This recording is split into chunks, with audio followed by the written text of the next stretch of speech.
Hello everyone, welcome to agriculture Adda 24/7। Agriculture Adda 24/7 पर मैं doctor Meenakshi Rathi आप सभी का बहुत बहुत स्वागत करती हूँ बुनियाद सीरीज़ में, जहाँ पर हम पढ़ते हैं biotechnology for IBPS, AFO, UPSSSC, FCI, AGM जैसे एग्ज़ाम्स के लिए, जहाँ पर बायोटेक्नोलॉजी आपके सिलेबस का पार्ट है।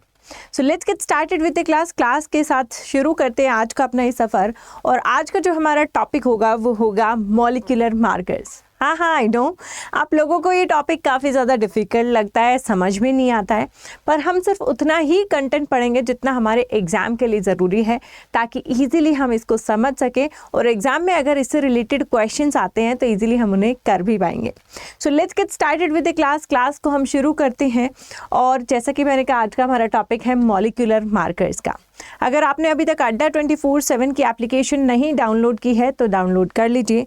इस एप्लीकेशन में बहुत सारे फीचर्स हैं, जैसे कि job alerts, power capsule, daily quiz, all India mock test, जो आपके लिए बहुत बेनिफिशियल हैं अगर आप किसी भी एग्ज़ाम की प्रिपेयर कर रहे हैं रिलेटेड टू एग्रीकल्चर। ठीक है, फिर आते हैं आज के अपने टॉपिक पर और देखते हैं कि आज का टॉपिक हमारे लिए कितना डिफ़िकल्ट है। ठीक है, तो देखिए, डिफ़िकल्ट नहीं है, डरने की बात नहीं है। I will make it easy for you. सबसे पहले आते हैं इसकी डेफिनेशन पर, यानी कि मॉलिक्यूलर मार्कर्स होते क्या हैं। ठीक है, देखिए मार्कर क्या होता है। ये मार्कर है मेरे हाथ में, राइट। कुछ मार्क करने के लिए मार्कर का इस्तेमाल किया जाता है। आप जब बुक पढ़ते हैं, आप चीज़ों को अंडरलाइन करते हैं, हाईलाइट करते हैं, ताकि जब दोबारा आप किताब पढ़ेंगे तो आप सिर्फ हाईलाइटेड टेक्स्ट को ही पढ़ेंगे, पूरा टेक्स्ट आपको दोबारा नहीं पढ़ना पड़ेगा। ऐसे ही हमारे DNA में ATGC के बहुत सारे सीक्वेंस हैं। एक जीन को ढूंढने के लिए हमें पूरे DNA को दोबारा पढ़ना पड़ेगा, है ना। तो ये बहुत डिफ़िकल्ट है। तो हम क्या करते हैं, उन जीन्स को मार्क कर देते हैं, उन जीन्स को हाईलाइट कर देते हैं कि अब हमें पता है ये जीन यहाँ पर है, इस क्रोमोसोम पर है, तो हम वहीं पर जाकर उसे ढूंढेंगे, वहीं पर जाके उससे रिलेटेड जो भी रिसर्च करनी है वो करेंगे। हमें पूरा DNA दोबारा नहीं पढ़ना पड़ेगा। ठीक है, बिल्कुल ऐसे ही जैसे आपको पूरी बुक दोबारा नहीं पढ़नी पड़ेगी अगर आप पहली रीडिंग में उस चीज़ों को मार्क कर लेते हैं, हाईलाइट कर लेते हैं। ठीक है, तो ये होते हैं मॉलिक्यूलर मार्कर्स। तो मॉलिक्यूलर मार्कर्स एक्चुअल में क्या होते हैं, तो देखिए मॉलिक्यूलर मार्कर्स एक्चुअल में क्या होते हैं कि आपके जो भी जीन होती है ना, ये आपकी जीन है जो आपको चाहिए, जिस पर आप रिसर्च कर रहे हैं, यहाँ से यहाँ तक। ठीक है, अब इससे आगे और भी DNA जो आपके किसी काम का नहीं है फिलहाल। ठीक है, ये आपका और DNA। अब क्या होगा, इस जीन के दोनों तरफ हम मार्कर सर्च करेंगे। कोई तो हमें ऐसी चीज़ मिले जिससे हम इस जीन को पहचान पाए, है ना। जैसे कि अगर आप कहीं पर जा रहे हैं, नई जगह हैं, किसी फ्रेंड के घर जा रहे हैं और आपको उसका घर नहीं मिल रहा है, तो आप क्या कहते हैं, अरे एक यहाँ ना पास में शर्मा जनरल स्टोर है, एक बड़ी सी बिल्डिंग है, एक सफ़ेद सा घर है। आप कुछ आसपास की चीज़ों को डिस्क्राइब करते हैं कि आप कहाँ पर हैं, ताकि उसे आइडिया हो जाए कि आप कहाँ पर हैं। ऐसे ही जीन के आसपास हम सर्च करते हैं कि कुछ ऐसी चीज़ें मिल जाए जिसको हम अलग से पहचान सके, उन्हें हम कहते हैं मार्कर्स। ठीक है, तो मार्कर जीन के अंदर भी मिल सकता है, जीन के आसपास भी मिल सकता है। उस मार्कर से हमें ये अंदाज़ा हो जाता है कि अच्छा ये मार्कर है, मतलब ये ही वो जीन है जिसको हम ढूंढ रहे थे। तो इस जीन को हमने क्या कर दिया, मार्कर की मदद से मार्क कर दिया। मार्कर असिस्टेड सिलेक्शन का नाम आपने सुना होगा, जिसको MAS कहते हैं, वो भी यही है। हम जीन को डायरेक्टली सेलेक्ट नहीं कर सकते, जीन हमें दिखाई नहीं देती, हम मार्कर के लिए सिलेक्शन करते हैं, जीन अपने आप सेलेक्ट हो जाती है। ठीक है, समझ में आया मॉलिक्यूलर मार्कर क्या है। अब मॉलिक्यूलर मार्कर जो है कई प्रकार के होते हैं, जैसे कि मॉर्फोलॉजिकल हो सकते हैं। मतलब नॉट मॉलिक्यूलर मार्कर, मार्कर कई प्रकार के हो सकते हैं। पहला है मॉर्फोलॉजिकल मार्कर, यानी कि कोई ऐसी चीज़ जो देखने में पहचान में आ जाए। जैसे कि अगर मुझे पता है कि अगर मेरे जो प्लांट हैं, है ना, उन पर पर्पल फूल आते हैं, ज़्यादातर उनके पोड मोटे होते हैं और लंबे होते हैं। अगर मेरे फ्लावर जो है वो वाइट कलर के होते हैं तो उनके पोड छोटे होते हैं या दाने उनके छोटे होते हैं। तो यानी कि ये दोनों कहीं ना कहीं रिलेटेड है ना। ये मॉर्फोलॉजिकल मार्कर है। मुझे पता अगर मुझे मोटे और लंबे पोर चाहिए तो मुझे पर्पल वाले फूल वाला प्लांट को ही लगाना चाहिए। तो हमें सिर्फ देखने से ये चीज़ समझ में आ रही है कि इससे अपने आप यील्ड बढ़ जाएगी। तो ये क्या है, मॉर्फोलॉजिकल मार्कर है। दूसरा होता है बायोकेमिकल मार्कर। बायोकेमिकल मार्कर मतलब किसी में कोई कंपोनेंट आपको मिल रहा है, कोई अमाइनो एसिड उसमें मिल रहा है, कोई ऐसा केमिकल उसमें मिल रहा है जो उसकी गुणवत्ता के साथ साथ उसकी यील्ड भी बढ़ा रहा है। जैसे कि अगर किसी प्लांट में प्रोलीन कंटेंट ज़्यादा मिलता है तो ज़्यादातर ऐसे प्लांट जो है ड्रॉट रेजिस्टेंट होते हैं, यानी कि अगर सूखा पड़ जाए तो उसमें वो कम जो है उनमें प्रतिरोधक क्षमता जो है अच्छी होती है, उससे लड़ने की क्षमता अच्छी होती है। तो ये प्रोलीन कंटेंट कहाँ से एसोसिएटेड है, ड्रॉट रेजिस्टेंस है। ये क्या है, एक बायोकेमिकल मार्कर है। जो हमारे लिए इंपॉर्टेंट है बायोटेक्नोलॉजी में वो है मॉलिक्यूलर मार्कर। मॉलिक्यूलर मार्कर मतलब डीएनए में कुछ ऐसे बदलाव हैं जो उस इंडिविजुअल को कम या ज़्यादा बेहतर परफॉर्म करने में मदद कर रहे हैं। ठीक है, जैसे आपने देखा होगा एक दवाई एक इंसान पे काम कर रही है, दूसरे इंसान पे नहीं कर रही। क्या रीज़न हो सकता है? तो उसका रीज़न एक ही हो सकता है कि उनका जो जीन प्रोटीन है वो अलग अलग स्ट्रक्चर का है, कुछ ना कुछ उसमें बदलाव हुए हैं एंड उस वजह से ऐसा हो रहा है। तो ऐसे में हम क्या कर सकते हैं, हम जीन की सीक्वेंसिंग करके ये पता लगाएंगे कि क्या बदलाव हुए हैं, है ना। या फिर मॉलिक्यूलर मार्कर्स की मदद से हम पता लगा सकते हैं कि कोई बदलाव है भी कि नहीं है।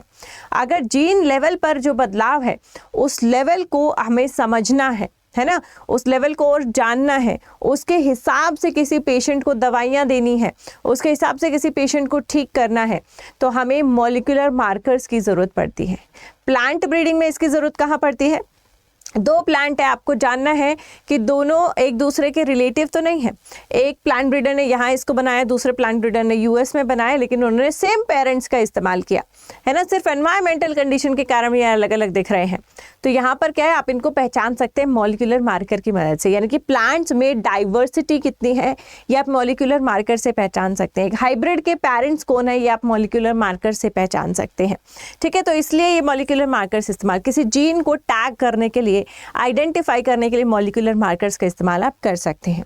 अब मॉलिक्यूलर मार्कर्स जो हैं आपके पीसीआर बेस्ड भी हो सकते हैं और रिस्ट्रिक्शन एंडोन्यूक्लियस बेस्ड भी हो सकते हैं, सीक्वेंसिंग बेस्ड भी हो सकते हैं। ठीक है, इनके बारे में हम बात करेंगे। आप कोई भी मॉलिक्यूलर मार्कर चलाते हैं और फिर जो इलेक्ट्रोफोरेसिस चलाते हैं और उसको यूवी लाइट में देखते हैं तो वो कुछ ऐसा दिखता है। ये अगर लाइन सीधी दिख रही है मतलब वो मोनोमॉर्फिक मार्कर है, यानी कि वो मार्कर हर प्लांट में सेम है ना, तो वो सब जगह सेम जो है आपको सेम डीएनए फ्रेगमेंट दे रहा है। ऊपर नीचे है मतलब वो मॉलिक्यूलर मार्कर हर प्लांट में कुछ कुछ बदलाव लेकर आया है, पॉलीमॉर्फिक मार्कर है। ठीक है, चलिए तो आगे देखते हैं कुछ मार्कर्स को। ये तो आपके सिर्फ बैकग्राउंड था, यहाँ से क्वेश्चन नहीं आएंगे। क्वेश्चन कहाँ से आएंगे? क्वेश्चन यहाँ से आएंगे। ठीक है, एक आइडियल मार्कर कैसा होना चाहिए? ठीक है, तो एक आइडियल मार्कर सबसे पहले हाई डिग्री ऑफ पॉलीमॉर्फिज्म उसमें होना चाहिए। पॉलीमॉर्फिज्म का मतलब है कि वो डीएनए की छोटे से छोटे बदलाव को आराम से पहचान सकता है ना। तो वो क्या होना चाहिए? वो पॉलीमॉर्फिक होना चाहिए और उसमें पॉलीमॉर्फिज्म ज़्यादा होना चाहिए। Marker should be extensively distributed in the genome. ऐसा नहीं है कि मार्कर सिर्फ जीनोम में यहीं पाया जाता है, जितना वो पूरे जीनोम में पाया जाता होगा, पूरे जीनोम को स्कैन कर पाएगा उतना ही अच्छा है ना। तो पूरे जीनोम में वो डिस्ट्रीब्यूटेड होना चाहिए। अगर कोडोमिनेंट नेचर का है तो बहुत अच्छी बात है। हाईली रिप्रोड्यूसिबल होना चाहिए, यानी कि चाहे मैं उस एक्सपेरिमेंट को करूं, चाहे आप उस एक्सपेरिमेंट को करें, सेम रिजल्ट आने चाहिए। हाईली रिप्रोड्यूसिबल होना चाहिए। Detection should be simple and easy. ठीक है, डिटेक्शन जो है क्या है? सिंपल और ईजी होना चाहिए। हमें ज़्यादा उसमें साइंस का मतलब बहुत ज़्यादा लेबर और कॉस्टिंग वाला नहीं होना चाहिए, है ना। कॉस्ट इफेक्टिव होना चाहिए, because we belong to a developed country, तो हमारे पास बहुत ज़्यादा रिसोर्सेज नहीं होते वेस्ट करने के लिए। तो ये सारी चीज़ें हैं जो एक आइडियल मार्कर में होनी चाहिए। अभी राइट नाउ इस आइडियल मार्कर की जो भी कंडीशंस हैं वो एक मार्कर फुलफिल करता है जिसका नाम है SSR मार्कर। ठीक है, सिंपल सीक्वेंस रिपीट मार्कर। ठीक है, चलो अब एक एक करके इन मार्कर के बारे में देखते, समझते, पढ़ते हैं। तो सबसे पहले आ जाता है आपका RFLP मार्कर। RFLP की फुल फॉर्म आपसे एग्जाम में पूछी जा सकती है कि RFLP की क्या फुल फॉर्म होती है। ठीक है, RFLP की फुल फॉर्म होती है रिस्ट्रिक्शन फ्रेगमेंट लेंथ पॉलीमॉर्फिज्म। ठीक है, रिस्ट्रिक्शन फ्रेगमेंट लेंथ पॉलीमॉर्फिज्म। आप पॉलीमॉर्फिज्म की जगह पॉलीमॉर्फिक दे देगा यहाँ पर और आप कंफ्यूज हो जाओगे, पॉलीमॉर्फिक था या पॉलीमॉर्फिज्म था। इसलिए जो भी मैं कह रही हूँ फुल फॉर्म आपको याद रखनी है, बहुत अच्छे से याद करनी है, सिर्फ ऊपर ऊपर से याद नहीं करनी। ठीक है, ये रिस्ट्रिक्शन एंजाइम का इस्तेमाल करता है और ये एक कोडोमिनेंट मार्कर है। ठीक है, कोडोमिनेंट मार्कर क्या होता है मैं अभी समझाती हूँ। इसमें हम करते क्या हैं ये देखिए। तो सबसे पहले आपका एक डीएनए है, ठीक है, बहुत लंबा चौड़ा, राइट। तो ये है आपका डीएनए इस तरीके से। अब इस डीएनए में कहीं कहीं हमने क्या किया, रिस्ट्रिक्शन एंडोन्यूक्लियस को डाल दिया। ठीक है, रिस्ट्रिक्शन एंडोन्यूक्लियस को डाल दिया। रिस्ट्रिक्शन एंडोन्यूक्लियस क्या करता है, कट लगाता है डीएनए में। कहाँ कट लगाता है, जहां उसे अपनी रिकॉग्निशन साइट्स मिलती है वहीं पर कट लगाता है। ठीक है, तो मान लीजिए इसने कई जगह पर जो है डीएनए में कट लगाया और डीएनए की छोटी छोटी फ्रेगमेंट्स आपको मिल गई। ठीक है, हो सकता है जहां पर इस डीएनए में इसने 4 जगह कट लगाया है, किसी और का डीएनए ये 5 या 6 जगह कट लगाएगा, क्योंकि उसके डीएनए में कुछ ऐसे बदलाव है जिसकी वजह से रिकॉग्निशन साइट्स बढ़ रही हैं या घट रही हैं। ठीक है, तो ये आपके जो है 4 सेगमेंट्स बन गई हैं रिस्ट्रिक्शन एंजाइम की। अब ये जो सेगमेंट्स बनी है इनको हम क्या करेंगे, इनको हम इलेक्ट्रोफोरेसिस में इस्तेमाल करेंगे। ठीक है, इलेक्ट्रोफोरेसिस में इस्तेमाल करेंगे।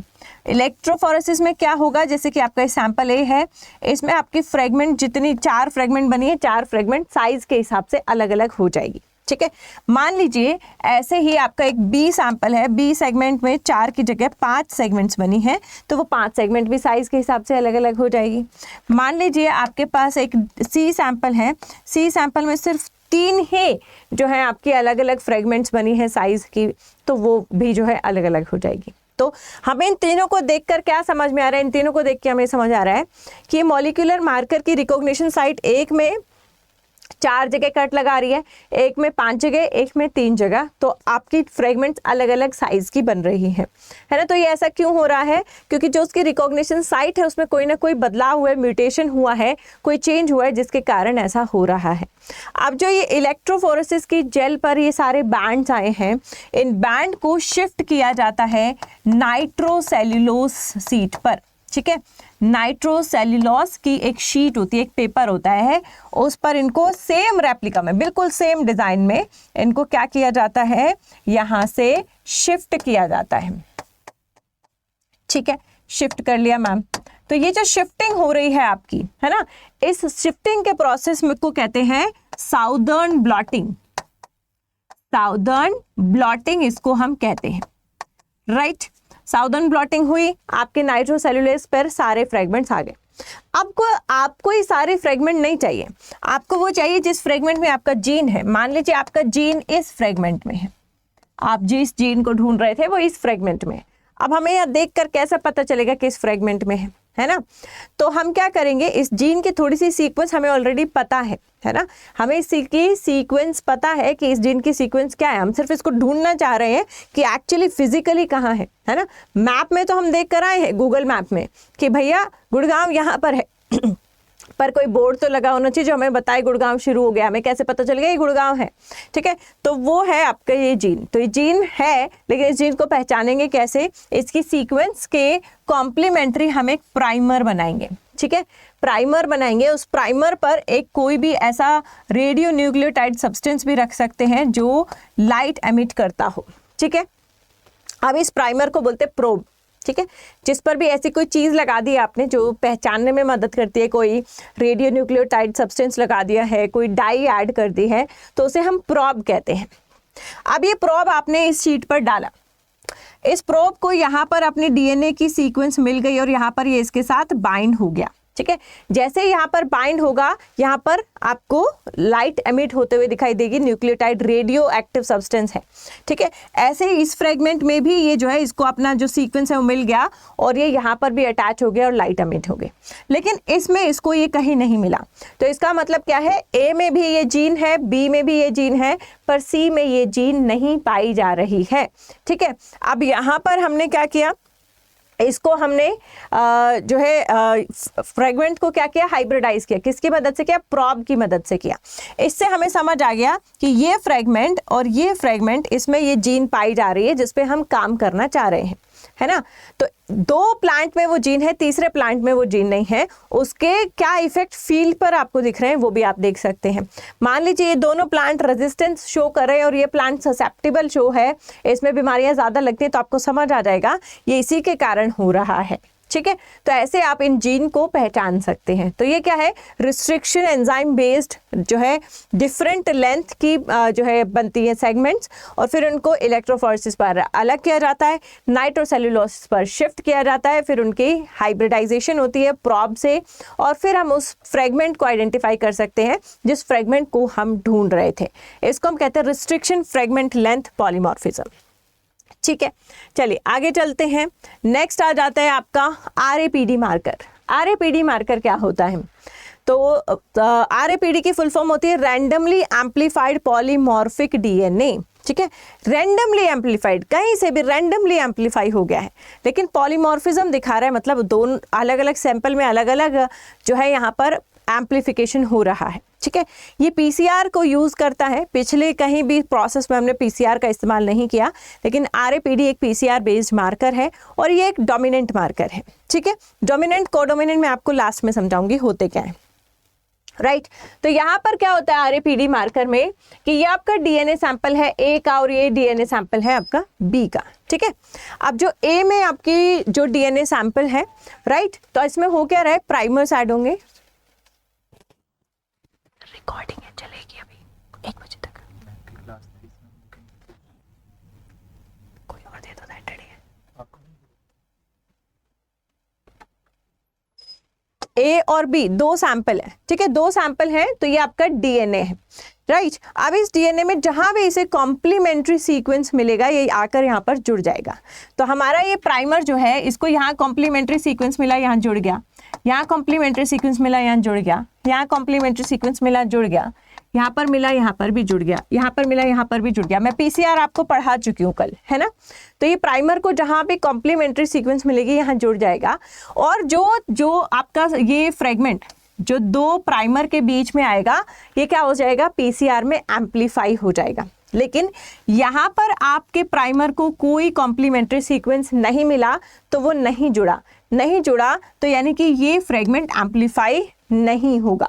यानी कि यहाँ पर कुछ ऐसे बदलाव हुए होंगे जिसकी वजह से प्राइमर हमारा यहाँ आकर जुड़ नहीं पाया, तो एम्पलीफिकेशन नहीं हो पाया, है ना। तो इसीलिए इसको बोलते हैं रैंडमली एम्पलीफाइड।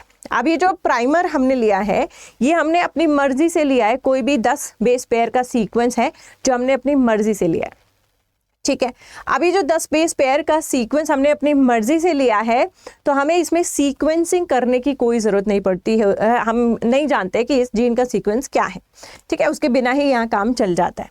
ये सिर्फ बेसिकली डाइवर्सिटी और क्या कहते हैं DNA फिंगरप्रिंटिंग में बेटर काम आता है। ठीक है, तो यहाँ पर क्या होता है कि यहाँ पर मान लीजिए एक सेगमेंट ये एम्पलीफाई हो गई, एक सेगमेंट ये एम्पलीफाई होगी, एक सेगमेंट ये एम्पलीफाई होगी। इसमें ये 3 सेगमेंट एम्पलीफाई हो गई है जो कि इलेक्ट्रोफोरेसिस पर देखी जाती है। अब यहाँ पर कोई नहीं हुई है, एक सेगमेंट यहाँ पर हो गई, एक सेगमेंट यहाँ पर हो गई है। इसमें 2 सेगमेंट एम्पलीफाई हुई है, तो आपको 2 सेगमेंट नजर आ रही है। ठीक है, तो यानी कि ये सेगमेंट दोनों में सेम है, ये दोनों में सेम है। यहाँ पर एक सेगमेंट मिसिंग है B में, यानी कि यहाँ पर कोई ना कोई सीक्वेंस बदल गया है। ठीक है, तो ये क्या है, RAPD मार्कर है। फुल फॉर्म आपको पता होना चाहिए, कौन सी टेक्निक है ये आपको पता होना चाहिए, इसका नेचर कौन सा ये आपको पता होना चाहिए। क्वेश्चन इन्हीं 3 चीज़ों से पूछे जाएंगे, पर आप हमेशा इमेजिनेशन करते रहेंगे कि क्या होते हैं मॉलिक्यूलर मार्कर, कैसे काम करते हैं। इसलिए मैं हल्का हल्का आपको यहाँ पर बताती जा रही हूँ। प्रोसेस से जनरली आपसे कोई चीज़ें नहीं पूछी जाएंगी। ठीक है, फिर आते हैं हम RFLP मार्कर पर। RFLP मार्कर क्या है? RFLP marker basically RAPD marker और आपके AFLP marker, AFLP marker RFLP marker और RAPD मार्कर का मिश्रण है। RFLP में हम रिस्ट्रिक्शन एंजाइम का इस्तेमाल कर रहे थे, वहीं RAPD में हम जो है PCR टेक्निक का इस्तेमाल कर रहे थे। यहाँ पर हम इन दोनों टेक्निक का इस्तेमाल कर रहे हैं, तो इसको हम बोलते हैं AFLP marker. The full form of AFLP marker is amplified fragment length polymorphism. है ना। तो ये क्या है, एम्पलीफाइड फ्रेगमेंट लेंथ पॉलीमॉर्फिज्म, जो कि पीसीआर टेक्निक को भी यूज करता है, रिस्ट्रिक्शन एंजाइम को भी यूज करता है, डोमिनेंट इन नेचर होता है, राइट। तो इसमें क्या होता है, इसमें आपका जो डीएनए का सीक्वेंस है, पहले हम उस पर एक रिस्ट्रिक्शन एंडोन्यूक्लियस एंजाइम का अटैक करते हैं। रिस्ट्रिक्शन एंडोन्यूक्लियस क्या करते हैं, इसको छोटे छोटे फ्रेगमेंट में तोड़ देता है, ठीक है। फिर हम एक दूसरे रिस्ट्रिक्शन एंडोन्यूक्लियस का भी अटैक करते हैं, ठीक है। 2 का क्यों करते हैं, ताकि नंबर ऑफ फ्रेगमेंट्स कम हो जाए। नंबर ऑफ फ्रेगमेंट्स कैसे कम होंगी, तो बेसिकली देखिए यहाँ पर आपका जो प्राइमर्स कट करते हैं, है ना, यहाँ पर और यहाँ पर सेम प्राइमर ने कट किया है, राइट। लेकिन कुछ ऐसे होंगे, कुछ ऐसे सेगमेंट्स होंगे जिन पर एक साइड एक रिस्ट्रिक्शन एंडोन्यूक्लियस ने कट किया है और दूसरे साइड दूसरे एंडोन्यूक्लियस ने कट किया है। आप सिर्फ इन्हीं फ्रेगमेंट को काउंट में लेंगे, बाकी फ्रेगमेंट को काउंट में नहीं लेंगे। तो हमने यहाँ पर एक ऐसा यहाँ पर फ्रेगमेंट ढूंढ लिया जिसमें एक तरफ से रिस्ट्रिक्शन एंजाइम कोई और रिस्ट्रिक्शन एंजाइम कट लगा रहा है, दूसरी तरफ से कोई और रिस्ट्रिक्शन एंजाइम कट लगा रहा है, ठीक है। ऐसे फ्रेगमेंट्स को लेकर हमने इनके प्राइमर डिज़ाइन कर दिए। प्राइमर डिज़ाइन करना काफ़ी आसान है इसमें, क्योंकि आपको पता है कि आपने कौन सा रिस्ट्रिक्शन एंडोन्यूक्लियस का इस्तेमाल किया है, तो आपको ये भी पता है कि उसकी रिकॉग्निशन साइट क्या है। आपको उसकी रिकॉग्निशन साइट पता है तो आप उससे रिलेटेड प्राइमर्स भी डिज़ाइन कर सकते हैं। देखिए होता क्या है, ठीक है। तो यहाँ पर आपने क्या किया, ये आपका डीएनए है, राइट। पहले रिस्ट्रिक्शन एंडोन्यूक्लियस 1 आया, इसने यहाँ 3 जगह कट लगाया, तो आपकी एक फ्रेगमेंट ये बन गई, एक फ्रेगमेंट ये बन गई, एक फ्रेगमेंट ये बन गई, है ना, ये बन गई आपकी फ्रेगमेंट्स, राइट। अब इस फ्रेगमेंट्स में आपने दूसरे रिस्ट्रिक्शन एंजाइम का इस्तेमाल किया, जिसको एक तो यहाँ पर साइट मिल गई, एक यहाँ पर साइट मिल गई, इन दोनों में नहीं मिली, ठीक है। तो अब यहाँ पर क्या हुआ है, देखिए यहाँ पर ये फ्रेगमेंट और छोटे टुकड़ों में बट गई है, ठीक है। अब ये जो 2 छोटे टुकड़ों में फ्रेगमेंट बटा है, इसमें यहाँ पर येलो वाले रिस्ट्रिक्शन एंडोन्यूक्लियस ने कट लगाया है ना, और यहाँ पर पहले वाले एंडोन्यूक्लियस ने कट लगाया, यहाँ पर पहले वाले ने कट लगाया। ऐसे जो फ्रेगमेंट आएंगे जिन पर एक तरफ कट दूसरे एंडोन्यूक्लियस ने लगाया है और एक तरफ दूसरे ने। अब यहाँ देखो, मेरे पास ये आपकी फ्रेगमेंट है ना, ये एक फ्रेगमेंट ले लेते हैं हम अब, राइट। तो ये हमारी एक फ्रेगमेंट है, राइट। यहाँ पर हमारे एक एंडोन्यूक्लियस ने कट लगाया है, यहाँ पर एक एंडोन्यूक्लियस ने कट लगाया है। अब मुझे पता है कि इस एंडोन्यूक्लियस की जो रिकॉग्निशन साइट है वो क्या है, वो रिकॉग्निशन साइट है GAATTC, ठीक है। और ऐसे ही मुझे यहाँ पर पता है कि यहाँ पर इस एंडोन्यूक्लियस की साइट है AATTCC, कुछ भी हो सकती है, ठीक है। अब मुझे इनकी रिकॉग्निशन साइट पता है, तो इनसे प्राइमर डिजाइन करने मेरे लिए काफी आसान है, ठीक है। जैसे कि यहाँ पर फिर से आ जाते हैं GAATTC, है ना, यहाँ पर आ जाएंगे AATTC, है ना। तो अब हम यहाँ पर प्राइमर कैसे बनाएंगे, प्राइमर यहाँ से बनाएंगे। AATTC हमें पता है, राइट। तो हमने यहाँ से इसके लिए प्राइमर डिजाइन कर लिया TTAAGG, ठीक है, इसके लिए प्राइमर बना लिया। ऐसे यहाँ पर प्राइमर बना लिया GAATTC, यहाँ पर प्राइमर बना लिया, ठीक है। ये प्राइमर इसको यहाँ तक ले जाएगा, ये प्राइमर इसको यहाँ तक ले जाएगा, है ना। तो प्राइमर बनाने आसान है क्योंकि आपको रिकॉग्निशन साइट ऑलरेडी पता है, उसके कॉम्प्लीमेंट्री एंड बनाएंगे, प्राइमर बन जाएंगे, प्राइमर जुड़ जाएंगे और आपकी ये जो फ्रेगमेंट है ये एम्पलीफाई हो जाएगी, ठीक है।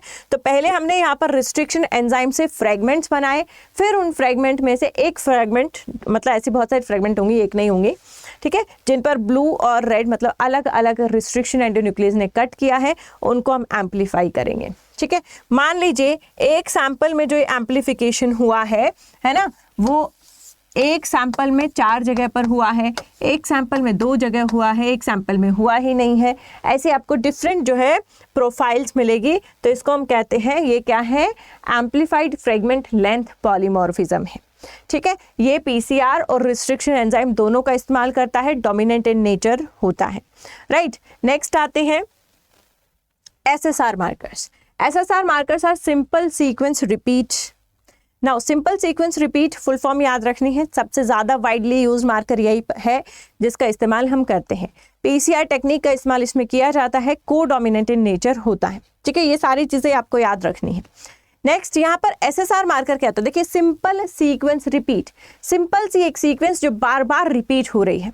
जैसे कि यहाँ पर है एजी, यहाँ पर एजी एजी एजी एजी एजी 10 बार रिपीट हो रहा है। वो सेम चीज़ दूसरे सैंपल में 20 बार रिपीट हो रही है और वो सेम चीज़ तीसरे सैंपल में 30 बार रिपीट हो रही है। ठीक है, यानी कि सीक्वेंस सेम है, लेकिन आपके डीएनए में हो सकता है वो 10 बार रिपीट हो रही है और मेरे डीएनए में वो 20 बार रिपीट हो रही है। अब उसके रिपीटेशन नंबर बदलने से हमारे डीएनए में कुछ ना कुछ तो बदलाव आए होंगे। उन बदलाव को देखने के लिए हम एसएसआर मार्कर्स का इस्तेमाल करते हैं। ठीक है, तो यहाँ पर ये आपका क्योंकि ये आपकी जो फ्रेगमेंट ब्लू वाली है सबसे छोटी होगी, यहाँ पर सबसे कम रिपीट है, ये सबसे आगे चली जाएगी इलेक्ट्रोफोरेसिस में। हरी वाली थोड़ी बड़ी है, थोड़ी पीछे रह जाएगी, लाल वाली सबसे बड़ी है, वो सबसे पीछे रह जाएगी और इलेक्ट्रोफोरेसिस पर इस तरीके से ये अलग अलग हो जाएंगे। ठीक है, तो ये क्या है? आपका एसएसआर मार्कर है। नेक्स्ट आता है एसएनपी मार्कर। एसएनपी मार्कर की फुल फॉर्म क्या होती है? Single nucleotide polymorphism. Single nucleotide polymorphism यानी कि एक न्यूक्लियोटाइड का अंतर, एक न्यूक्लियोटाइड का डिफरेंस, जिसे हम सिंगल न्यूक्लियोटाइड पॉलीमॉर्फिज्म कहते हैं। ये पॉलीमॉर्फिज्म आप इलेक्ट्रोफोरेसिस या पीसीआर से पता नहीं लगा पाएंगे, क्योंकि एक नाइट्रोजनस बेस पेयर का बदलाव हम इन चीज़ों से पता लगा ही नहीं पाते हैं।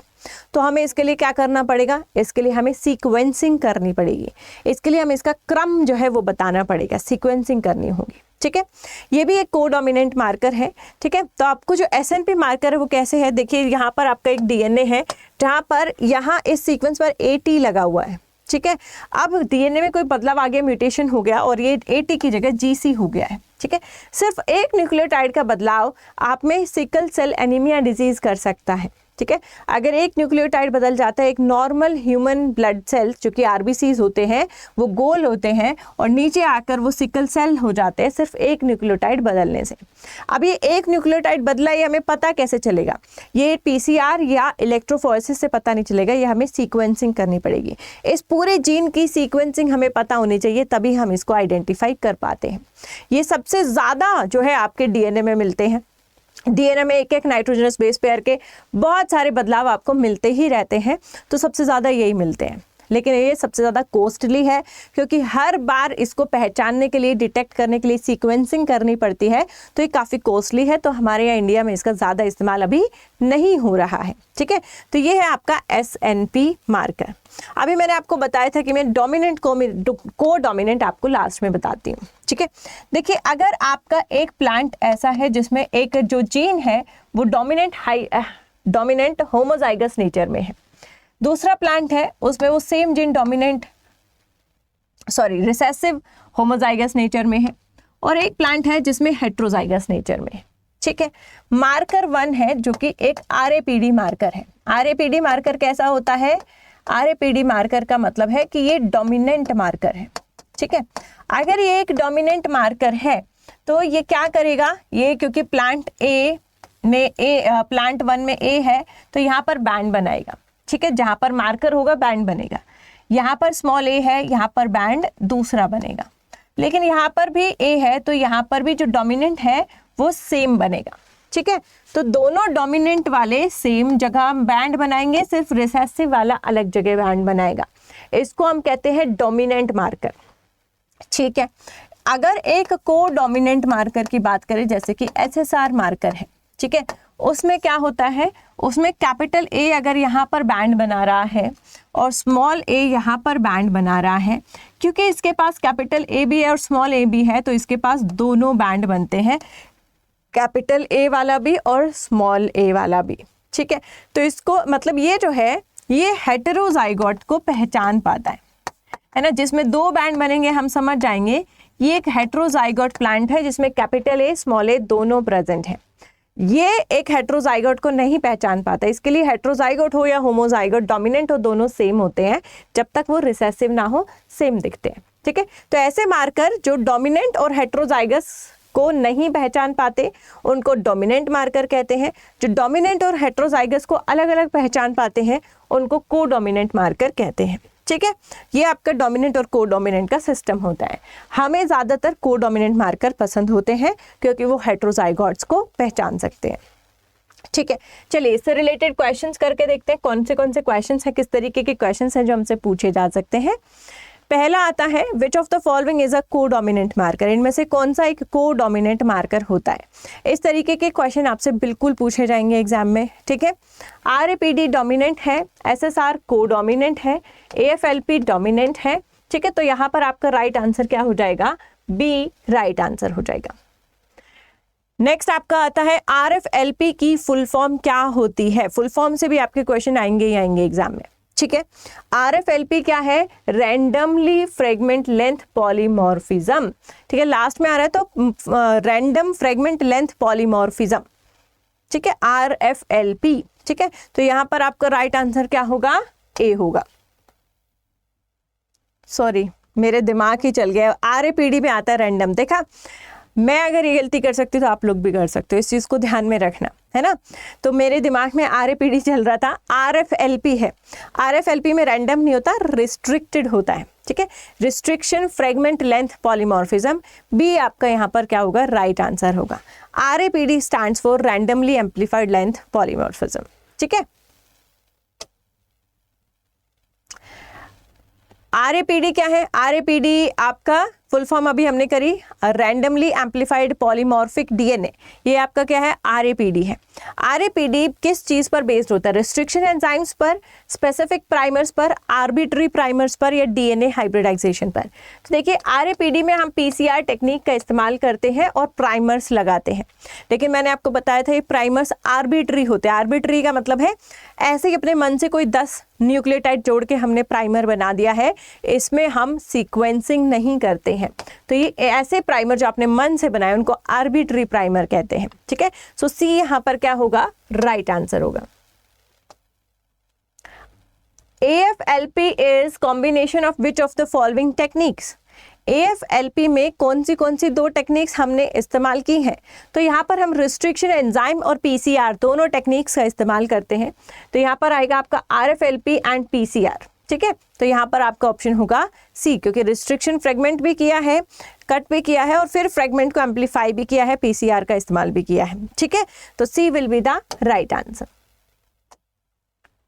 SNP markers involves, SNP marker का क्या मतलब होता है, single base change, multiple base deletions, repeated sequences, या फिर large fragment changes. Single nucleotide polymorphism, यानी कि एक न्यूक्लियोटाइड के कारण जो बदलाव है, पॉलीमॉर्फिज्म है, उसे पहचानना। ठीक है, तो ये कब होता है, सिंगल बेस चेंज की वजह से होता है। A will be your right answer. Basically ये पॉइंट म्यूटेशन को डिटेक्ट करता है। SSR marker are also known as, SSR marker को और किस नाम से जाना जाता है। देखिए, अगर आपसे फुल फॉर्म पूछी जाए SSR मार्कर की तो है सिंपल सीक्वेंस रिपीट। ठीक है, लेकिन उसका जो दूसरा नाम है वो क्या है, माइक्रोसैटेलाइट्स। SSR मार्कर्स को माइक्रोसैटेलाइट DNA भी कहा जाता है या माइक्रोसैटेलाइट मार्कर भी कहा जाता है। तो यहाँ पर ए क्या होगा, आपका राइट आंसर होगा। Which molecular marker technique does not require prior sequence information? कौन सी मॉलिक्यूलर मार्कर टेक्नोलॉजी है जो प्रायर सीक्वेंस इसमें नहीं देखने को मिलती है या नहीं करनी पड़ती है। तो जैसा कि मैंने अभी थोड़ी देर पहले फिर आपको बताया था कि RAPD मार्कर में हम एक आर्बिट्री प्राइमर का इस्तेमाल करते हैं, तो यहाँ पर आपको सीक्वेंसिंग करने की ज़रूरत नहीं पड़ती है। तो यहाँ पर ऑप्शन सी आपका राइट ऑप्शन होगा। नेक्स्ट आते हैं, RFLP detection is based on, RFLP detection किस चीज़ पर आधारित है। ठीक है, तो हम पहले रिस्ट्रिक्शन फ्रेगमेंट से पूरे DNA को तोड़ते हैं, फिर इलेक्ट्रोफोरेसिस में चलाते हैं, फिर उसमें हम साउदर्न ब्लॉटिंग करते हैं। ठीक है, साउदर्न ब्लॉटिंग से ही आप डिटेक्शन कर पाते हैं कि आपका प्रॉब जो है वो कहाँ जुड़ा है, आपको उस पर ही नजर आता है। ठीक है, तो सी साउदर्न ब्लॉटिंग यहाँ पर क्या होगा, राइट आंसर होगा, which is option C. Which marker is most suitable for diversity analysis. अगर मेरे पास 10 प्लांट है और मैं देखना चाहती हूँ कि उनका डीएनए कितना एक दूसरे से विभिन्न है, कितने उसके डीएनए में वेरिएशन है, या फिर ये प्लांट एक दूसरे से कितने डाइवर्स हैं, तो इसके लिए मैं किस मार्कर का इस्तेमाल करूंगी? RAPD, SSR, SNP, AFLP। तो देखिए वैसे तो इनमें से किसी भी मार्कर का इस्तेमाल कर सकते हैं डाइवर्सिटी एनालिसिस के लिए, पर सबसे ज़्यादा सूटेबल होता है SSR marker, simple sequence repeat marker. तो यहाँ पर क्या होगा? Option B will be the right answer. Next आते हैं, RAPD is a type of, RAPD क्या है? डोमिनेंट है या कोडोमिनेंट मार्कर है? RAPD, AFLP, ठीक है, दोनों ही आपके क्या है? डोमिनेंट मार्कर है, इनको याद रखिएगा। RAPD, AFLP दोनों ही आपके क्या है? डोमिनेंट मार्कर होते हैं, यानी कि होमोजाइगस डोमिनेंट और हेट्रोजाइगस डोमिनेंट को ये पहचान नहीं पाते हैं। सो बी यहाँ पर क्या होगा? राइट ऑप्शन होगा। नेक्स्ट आते हैं, which marker is highly polymorphic and reproducible? कौन सा ऐसा मार्कर है जो बहुत ज़्यादा पॉलीमॉर्फिज्म दिखाता है और साथ साथ हाईली रिप्रोड्यूसिबल है, जिस लैब में जहाँ भी करें सेम रिजल्ट इसके हमें देखने को मिलते हैं। हाईली रिप्रोड्यूसिबल अगेन आपका SSR मार्कर होता है। RAPD आपका सबसे लो रिप्रोड्यूसिबल होता है, ठीक है, यानी कि आप करेंगे तो अलग रिजल्ट आएंगे, मैं करूंगी तो अलग रिजल्ट आएंगे, और इसीलिए RAPD को ज़्यादा इस्तेमाल बिल्कुल नहीं किया जाता है। ये इसकी क्या है? एक डिसएडवांटेज है जो आपको याद रखनी है। SNPs can be detect using, SNP है अगर एक सिंगल न्यूक्लियोटाइड बेस पेयर का बदलाव है, तो ऐसे बेस पेयर के बदलाव को कैसे डिटेक्ट किया जा सकता है, कैसे पहचाना जा सकता है? तो SNPs को पहचानने के लिए हम किसका इस्तेमाल करते हैं? सीक्वेंसिंग टेक्निक का इस्तेमाल करते हैं। उस पूरी जीन की सीक्वेंसिंग करते हैं जो बड़ी बड़ी मशीनें करती हैं, और काफ़ी महंगा सौदा होता है ये, ठीक है। तो सीक्वेंसिंग से ही हम जो है एक सिंगल न्यूक्लियोटाइड की पॉलीमॉर्फिज्म को पहचान सकते हैं, इसका और कोई तरीका नहीं होता है। Which marker has highest abundance in the genome? कौन सा मार्कर ऐसा है जो जीनोम में सबसे ज़्यादा पाया जाता है? तो सबसे ज़्यादा आपका जो है SNP मार्कर ही पाया जाता है, क्योंकि एक न्यूक्लियोटाइड का बदलाव तो DNA में हर जगह होता रहता है। कहीं पर वो बदलाव दिखाई देंगे, कहीं पर वो नहीं दिखाई देंगे फिनोटाइप में, पर होते बहुत जगह है, ठीक है। तो SNP मार्कर जो है हाईली अबेंडेंस होता है DNA मार्कर, DNA में। Which marker uses selectively amplified restriction fragment? कुछ सेलेक्टेड फ्रेगमेंट्स को ही एम्पलीफाई किया जाता है। ऐसा किस में किया जाता है? AFLP मार्कर में किया जाता है। रिस्ट्रिक्शन फ्रेगमेंट में सारी आ रही हैं, ठीक है। यहाँ पर क्या कर रहे हैं हम? पहले उनको फ्रेगमेंट्स में काट रहे हैं और फिर सिर्फ उन्हीं फ्रेगमेंट्स को उठा रहे हैं जिसका एक सिरा किसी और एंजाइम ने काटा और दूसरा सिरा किसी और एंजाइम ने काटा है। तो यहाँ पर हम इसको सेलेक्टिव बना रहे हैं, ठीक है। तो इसको हम क्या कहते हैं? AFLP मार्कर कहते हैं, ठीक है। SSR markers are best used for, SSR marker का इस्तेमाल कहाँ किया जा सकता है? DNA फिंगरप्रिंटिंग में, जीन क्लोनिंग में, ट्रांसफॉर्मेशन में, या जीनोम एडिटिंग में। तो देखिए मार्कर्स का काम ये सब होते ही नहीं है, मार्कर का काम सिर्फ एक ही होता है, DNA फिंगरप्रिंटिंग, ठीक है। दो प्लांट्स का DNA आपके सामने, उनमें कहाँ वेरिएशन है, कहाँ सेम है, उस चीज़ को DNA फिंगरप्रिंटिंग कहते हैं, और वो आप SSR मार्कर से बखूबी कर सकते हैं। चलिए, तो ये थे आपके मॉलिक्यूलर मार्कर्स, जिनसे जो ये 15 क्वेश्चन है, इस तरीके के इजी लेवल के क्वेश्चन जो है आप अपने एग्जाम में देख पाएंगे। मेनली आपको इनके फुल फॉर्म्स, इनके नेचर और इनकी टेक्निक्स पता होनी चाहिए, किस टेक्निक का इस्तेमाल किया गया है, डोमिनेंट है, कोडोमिनेंट है, या फिर इसका फुली जो नेचर है वो कैसा है। ये 3 चीज़ें तो आपको अपने एग्जाम के हिसाब से पता होनी ही चाहिए, ठीक है। So that's the end of the class guys. अगर आप IBPS AFO की तैयारी कर रहे हैं तो आप टारगेट बैच में एनरोल कर सकते हैं, जो 16 जुलाई से शुरू हुआ है। इस टारगेट बैच में एक कंप्लीट बैच है जो प्रीलिम्स टू इंटरव्यू आपका चलता है, ठीक है। दूसरा है आपका एग्रीकल्चर महापैक, जिस पर 27 महीने की वैलिडिटी और 81% ऑफ आपको अड्डा 24/7 की एप्लीकेशन पर मिल रहा है। तो अगर आप एग्रीकल्चर से मल्टीपल एग्जाम्स की तैयारियां कर रहे हैं तो एग्रीकल्चर महापैक में एनरोल कर सकते हैं, ठीक है। इनमें से किसी भी बैच में अगर आप प्रिपेयर करना चाहते हैं, एनरोल करना चाहते हैं, तो कैसे करेंगे? सबसे पहले गूगल खोलेंगे, गूगल पर टाइप करेंगे अड्डा 24/7, ये आपकी अड्डा 24/7 की वेबसाइट है। ऑल कोर्सेज में जाइए, एग्रीकल्चर को टाइप कीजिए, यहाँ पर एग्रीकल्चर के ऑप्शंस आपको नज़र आ रहे हैं। Go for IBPS AFO agriculture महापैक, उस पर क्लिक कीजिए। बैच की सारी डिटेल्स आपको यहाँ दिखती है। 12 महीने की आपकी बैच की वैलिडिटी है, लेकिन एग्रीकल्चर महापैक पे 27 महीने की वैलिडिटी है। बाय नाउ जैसे ही क्लिक करेंगे, यहाँ पर कोड एंटर करेंगे, कोड आपका होगा Y4488। जैसे आप इस कोड का इस्तेमाल करते हैं Y448A, आपका जो मैक्सिमम डिस्काउंट है वो एप्लीकेबल हो जाता है और आप इस बैच में एनरोल कर सकते हैं जो 16 जुलाई से शुरू हुआ है। ठीक है, thank you so much guys, goodbye, take care. फिर मिलते हैं अपने अगली क्लास में एक नए टॉपिक के साथ, जहां पर मैं पूरी कोशिश करूँ कि मैं बायोटेक्नोलॉजी को इजी से इजी भाषा में आप सभी लोगों के सामने लेकर आऊँ। ये टोटल 10 क्लास की टेस्ट सीरीज़ नहीं है, सीरीज़ है जो आपके लिए इनफ होगी अगर आप IBPS AFO जैसे कॉम्पिटिटिव एग्जाम्स के लिए तैयारी कर रहे हैं। Goodbye and take care.